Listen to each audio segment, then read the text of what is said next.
Okay, guys, welcome to the show, Wake Up Real Estate, on Monday, July 17th. I think Josh might show up. We might see Jordan today here in a little bit. Just not sure. Let me see if he's messaging. That looks like Josh won't be able to make it. So that's all good. He will be on the mastermind at 11 o'clock, it sounds like, for those of you who do that. That's at wakeup.realestate/MM if you want to check that out, Mondays, Wednesdays, and Thursdays. So let's go ahead and take a look at mortgage rates today. And I have a social post of the day and maybe a little motivation involved with the social post, or just an idea that you might want to execute in your business. So let's go over here and add our charts. Which view do we want? That's kind of a cool view. We'll do this one. And, one of the things you're going to follow from day to day is the 10-year yield. I think I have this up just to kind of know where mortgage rates are going. So if I come here to the 10-year yield, this is a weekly chart. And we can see that over the last, say, 4, 5, 6 business days, after I think it was a jobs report or something, mortgage rates kind of come down alongside the 10-year yield. So if I go here, this is actually a mortgage rate chart, this yellow line right here. Like so, it kind of spiked real high and it's come back down into the mid to high. I think it's more like the high 6s. So let's take a look at rates. And I should have said up top, this is kind of our mortgage and motivation Mondays. This is the theme of these Monday episodes. So that's why I'm kind of digging in here. And I only have one monitor, so I keep losing you guys. 1 second if you're commenting below. Let's see right here. So mortgage rates are chilling at 6.89% nationally. So, if you're talking to your people out there, if you have your leads or your sphere of influence, or if you're doing social posts, things like that, definitely make sure you mention kind of what the rates are doing, maybe drop some screenshots on social, and try to just, position yourself as being informed about where the market's at. People like to see that, and try to talk about the macro if you can learn it a little bit. There are a lot of kind of macroeconomics channels out there. George Gammon is one. There's just a lot of them out there. So learn a little bit about, how mortgage rates work when the Fed is raising or lowering, and allow you to speak a little more. And if you want to get into this technical analysis, voodoo magic stuff that you see day traders talk about, it can also be helpful. As I said about a couple of weeks ago, I thought maybe if you put any credence in it that we might be looking at a double top in rates, where things push up. They kind of pushed up here again, and you see this big kind of wick. For those of you who I'm talking about, looks like we got kind of rejected here, just purely on a technical basis, not looking at what's going on out there in the macro universe. So anyway, just a little bit of mortgage stuff today. Again, high 6s. If you missed the session last Wednesday about low down payment mortgage options, definitely go ahead and check that out with Josh and Jordan, as well as our library of other mortgage content and programs that we have available here. Next thing that I'll take a look at here for our Wake Up Real Estate show here is a social post of the day idea that'll transition us into maybe a little bit of motivation or just food for thought. So hopefully my screen is showing appropriately. It is. So I found this article. I was scrolling my news this morning, and it was actually a UK site, the Daily Mail, but it was talking about how there's this rise of the accidental landlord. People who are locked into low mortgage rates, and they're not putting their properties on the market because they have a real nice low interest rate. And, more rentals rates being what they are, it kind of makes sense to hold on to the house and become a landlord. So they're calling them accidental landlords. But when I thought about this, I was like, well, yeah, in addition to people not being able to sell their houses because the rates are high, or, for as much as they thought, or maybe they bought recently, but they need to move or something. This sort of thing, where people are choosing to become a landlord because of the low rate and you can have cash flow, might be causing some problems and causing an opportunity for everybody watching this show. And that opportunity, of course, arises every time we have business cycles in this business. And that would be the opportunity to become a property manager. So when activity slows down, at your brokerage or for you on the brokerage, resale side, you always have the opportunity to go and start to manage properties for people here who might not have a ton of experience being property managers, who might learn, after 6 months of getting that midnight call about the toilet, that it's not so much fun at all. So a little bit of, I guess, motivation then for Monday here would be to think about adding on property management. Now, my friend Gustavo Blachman in Miami, he has told me twice about this property management software he found that is just awesome. Both times I bookmarked it on my other computer where I don't do this show instead of saving it somewhere where I can find it when I do the show. So I can't remember. So later this week, I'll make sure I tell all you guys about that. But there's lots of cool softwares out there that will make, you know, property management stuff a lot easier than it was when I started doing property management in like 1999, and everything was literally like paper. It was still like paper, right? Maybe some compute like DOS stuff on the computer, but it seems like not that long ago. But there is some great stuff out there that will make your life as a property manager easier. Anyway, the post I did was interesting. I linked to that thing, and then my comment is: do you know anyone who has decided to rent out their house instead of selling it due to interest rates, etc.? My favorite technique, I just took a screenshot of the article, just the headline part, and then I put this guy, this bug out guy, you know, with the eyes popping out, looking down at it. It's one of my favorite kind of stuff when you're sharing information on a post. So just a little bit of a tactic there I did in Canva, and just pasted that with a link to the article. So let me know what you think of that, guys. As a social post, you guys can take that, or you can spin that however you want, but maybe start to think about property management in general. There's probably an opportunity there. You know, it is work, it's work, but if you're worried that the market could shift, you know, it could stay like it is, where there's not a good match between buyers and sellers for a long time, there are going to be people who need this problem solved. They're going to have properties they're managing, and they're not set up to be property managers. So it could be the opportunity to generate a really good business. And as I know, a lot of you guys already know this, but for those who might be new in the business, when I started in the late 90s, early 2000s, the brokerage I was at had a lot of property management clients, people that, you know, fee rentals and people who manage. And I watched as things swung up in the mid 2000s, you know, with the run up then. I watched as all those buildings that broker was managing, he got those as listings. So it's kind of a long-term play. You manage the property for a while, the market swings back, and then you have the relationship, and then you get a bunch of listings. So Motivation Monday and Mortgage Monday, rates are high, people can't sell, they're not putting their properties in the market, they're becoming landlords. Think about becoming a property manager. So you guys are pretty quiet today in the comments, probably because Josh isn't here. You know, that makes it less fun. But here we have Jordan. So Jordan will save me. That's kind of what I had for the show. And we'll bring Jordan in to the stream if he's ready. Ready? Yeah, I'm ready. Sorry, I was setting a listing for Josh. That's good. Your timing is good. So I just did a little bit about rates, about how they kind of like came off a little bit in the last week. If you want to talk a little bit more about that and about what you're seeing out there. Yeah. So mortgage rates, I want to say the end of last week, we took a little bit of a hit, to say the least. But then they've come off that, and they've come back around. What they are recommending in the mortgage market right now is that we float with the market until the end of the month.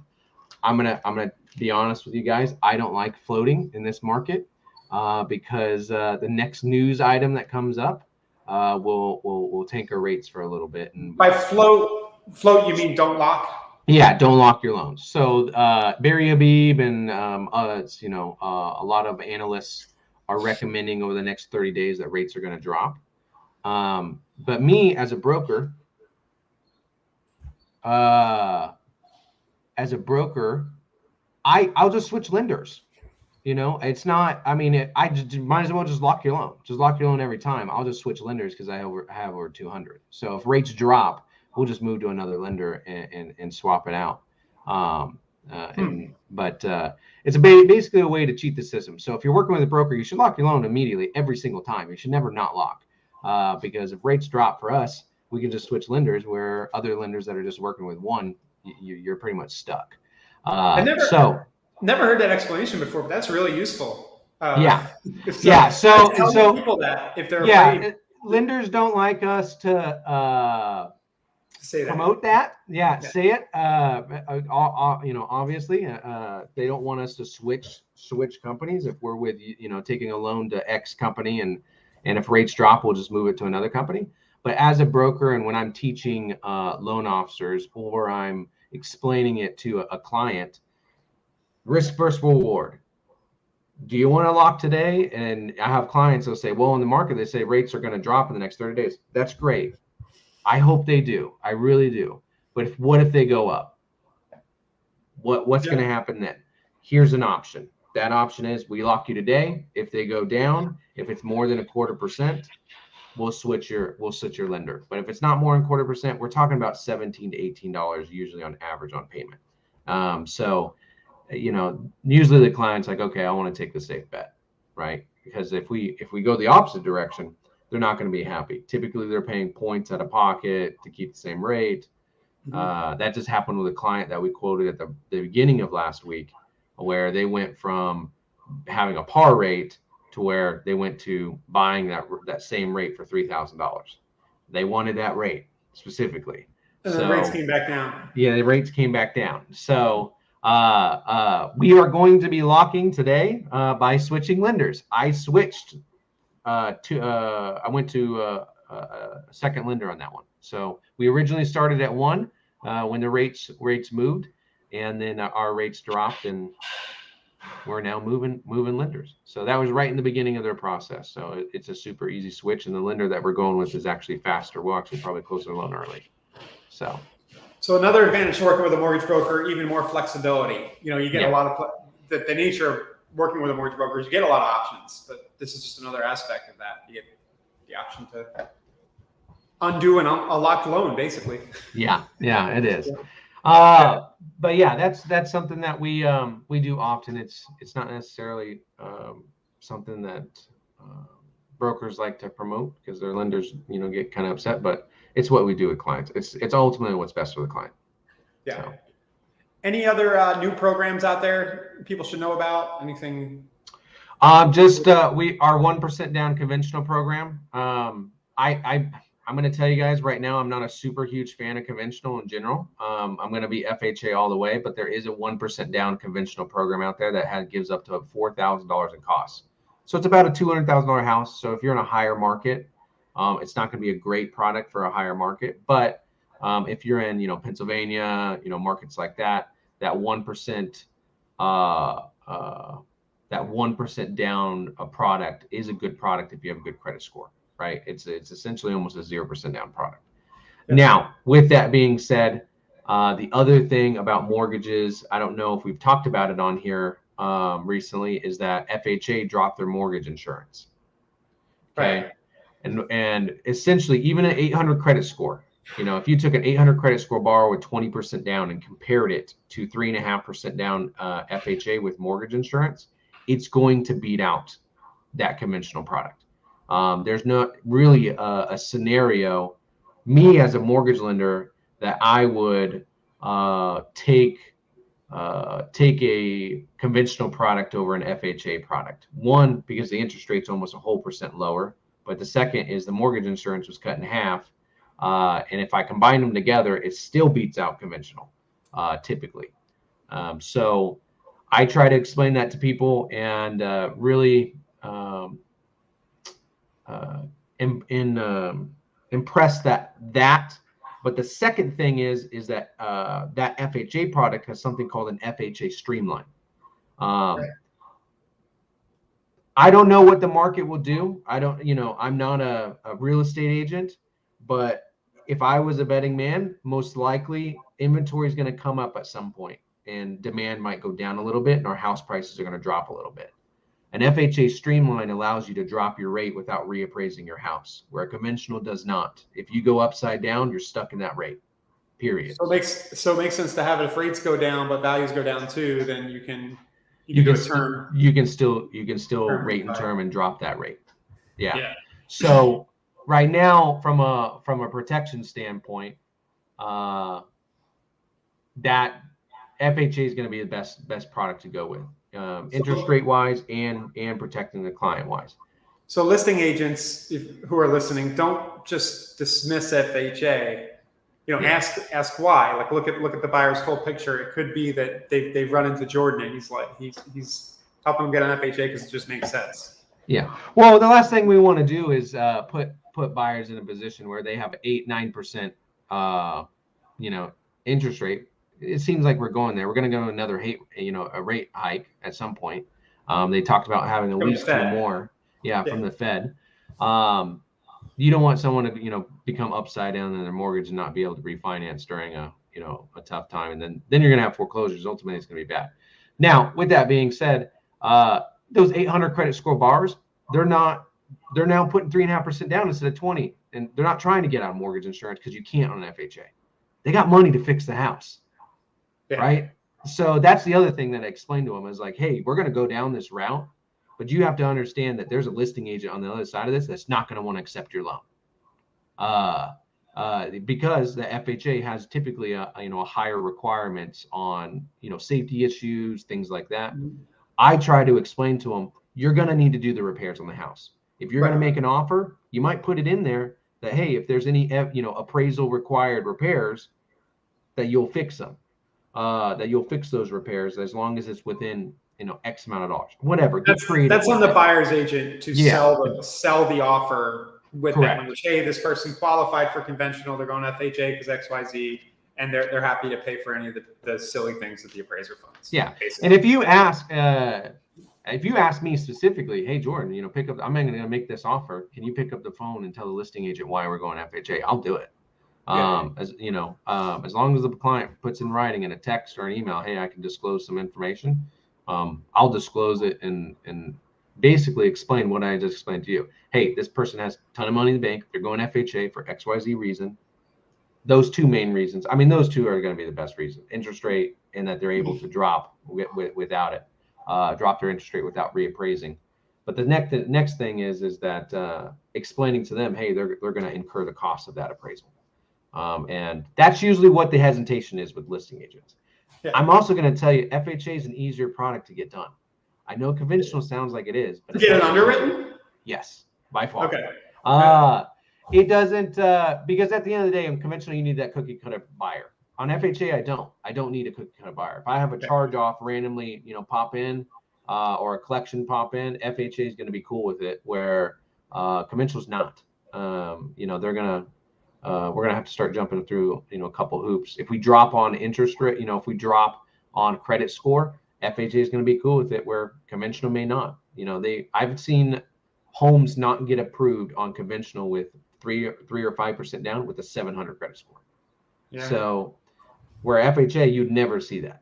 You know, it's just it's an easier product not to lose your approved eligible or your AUS findings. Is basically the system that we're running to make sure that someone qualifies. It's the same system the underwriters run. It's just a system that we put their information in, run it, it says yes or no. Conventional is much more stringent, picky, absolutely picky on that specifically. So when it's not that the paperwork's more or less on either one, FHA does have a little more paperwork because we do have to provide tax returns and some other things. But for the most part, that's just traditional stuff anyway. I gather that on every loan, no matter what. I always keep them in my back pocket. That's what a good originator should do. Because if you don't gather your tax returns on a file and then you find out that they owe, $80,000 to the IRS, and that lender asked for it for some reason, now you have a denied loan. So you get it every time, no matter what, even if the loan doesn't require it. Doesn't mean we turn it into the underwriter. That's a different story, right? But gathering it and looking it over and trying to head off stuff is important.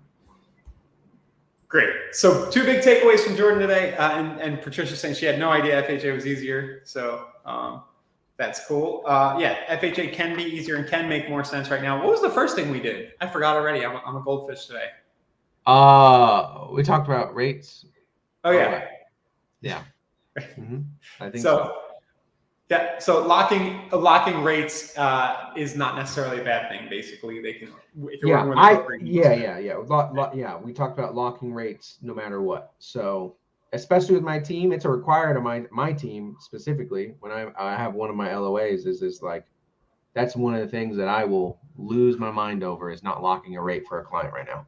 It's like you can literally switch lenders. I mean, it's not lock the rate. Lock the rate. Make sure you guarantee it for them. Great. So with that, Jordan, thanks for hopping in.